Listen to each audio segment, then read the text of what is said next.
Le marketing d'affiliation, on en voit partout sur le net, pas vrai?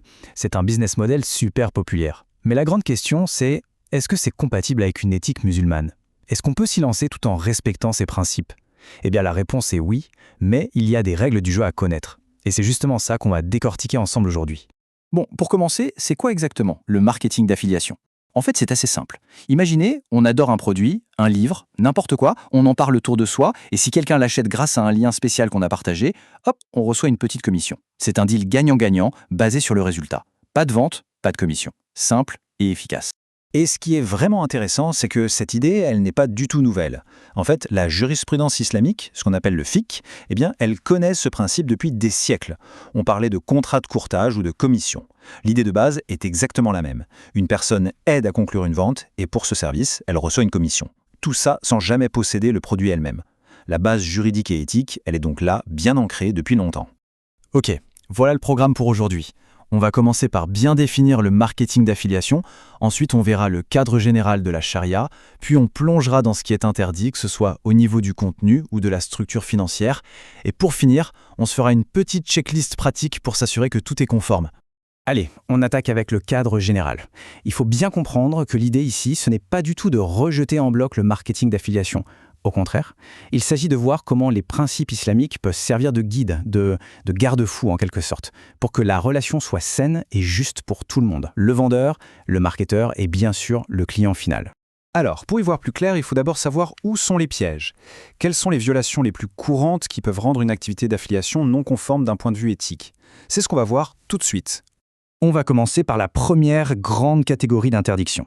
Et ça touche à deux choses super importantes. Premièrement, ce qu'on promet, et deuxièmement, comment on le promet, le fond et la forme. Bon, la toute première violation, c'est un peu la base de la base. C'est une question de bon sens en fait. On ne peut évidemment pas faire la promotion de produits ou de services qui sont en eux-mêmes interdits. Ça inclut par exemple les sites de jeux d'argent, l'alcool, tout ce qui est contenu immoral, ou encore les produits financiers qui reposent sur l'intérêt, le riba. C'est tout simplement une question de cohérence. La règle est donc simple. On ne fait la promotion que de produits qui sont permis, qui sont mobards. Mais attention, s'assurer que le produit est licite, ce n'est que la moitié du chemin, parce que la manière de le vendre, ça compte tout autant. Et ça nous amène au deuxième point crucial, l'honnêteté. La transparence est absolument fondamentale. Ça veut dire quoi? Ça veut dire qu'il est interdit de mentir, d'exagérer les qualités d'un produit ou pire, de cacher ses défauts. Pas de fausses promesses. Le but, c'est de donner une image juste et claire de ce qu'on recommande. C'est la seule façon de construire une relation de confiance. Et la tromperie, elle peut prendre plein de formes. Il y a les trucs évidents, comme balancer de faux avis clients ou utiliser des certifications qui n'existent pas. Mais ça peut être plus sournois. Par exemple, générer des clics fantômes, juste pour toucher une commission. C'est de la fraude. Ou encore, profiter de sa position, de sa notoriété, pour recommander un truc qu'on n'a même pas testé soi-même. Tout ça, c'est de la malhonnêteté, et c'est bien sûr à éviter. Bon, on a vu les interdits liés au contenu et à l'honnêteté. Maintenant, passons à la deuxième grande catégorie, la structure même du contrat. Parce que oui, la façon dont on est payé est tout aussi importante que ce qu'on vend. Et là, attention, il y a une distinction super importante à faire. Il ne faut surtout pas confondre le marketing d'affiliation avec un système pyramidal ou du marketing de réseau déguisé. La différence est simple. En affiliation, la commission vient de la vente d'un produit ou d'un service réel. Dans un système pyramidal, l'argent vient principalement du recrutement d'autres membres. Ce genre de schéma est interdit parce qu'il ne repose sur aucune création de valeur. Un autre point essentiel, c'est la clarté. Le contrat doit être limpide. Dans la finance islamique, on cherche à éviter ce qu'on appelle le gharar, c'est-à-dire l'incertitude excessive ou l'ambiguïté. Appliqué à notre sujet, ça signifie que la commission, que ce soit un pourcentage ou un montant fixe, doit être clairement définie avant de commencer le travail. Fini les arrangements flots du style « on verra plus tard ». Non, tout doit être noir sur blanc pour que personne ne soit lésé. Ok, mais la tromperie, ce n'est pas toujours aussi visible. Avec le numérique, de nouvelles techniques, beaucoup plus discrètes, sont apparues. Alors, quelles sont ces violations techniques un peu cachées auxquelles il faut faire vraiment attention?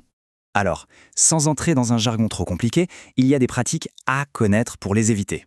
Le cookie stuffing, par exemple, c'est quand on place un cookie d'affiliation sur l'ordinateur de quelqu'un à son insu, sans même qu'il ait cliqué sur le lien. Il y a aussi les redirections forcées, qui envoient une personne vers une page qu'elle n'a jamais demandé à voir. Bref, peu importe la technologie, au fond, ça reste la même chose, de la triche. En fait, si on y réfléchit bien, toutes ces règles, qu'elles concernent le produit, le mensonge ou des bidouilles techniques, elles reposent toutes sur un seul et même principe fondamental.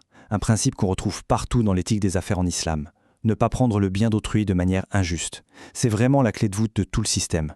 D'accord, on a beaucoup parlé de ce qu'il ne faut pas faire. C'est bien, hein, mais maintenant la question c'est, concrètement, comment on fait pour que ça soit bien fait? On va résumer tout ça sous la forme d'une checklist éthique, simple et directe. Alors voici les 5 points à garder en tête. Premièrement, on choisit de promouvoir uniquement des produits et services qui sont licites. Deuxièmement, on est 100% transparent et honnête sur le produit. Troisièmement, on s'assure que la commission est clairement définie avant de commencer. Quatrièmement, on garde bien en tête son rôle, on est un intermédiaire, pas le vendeur. Et enfin, le 5e point, on évite toute forme de tromperie. Si ces 5 points sont respectés, on est sur de très bonnes bases.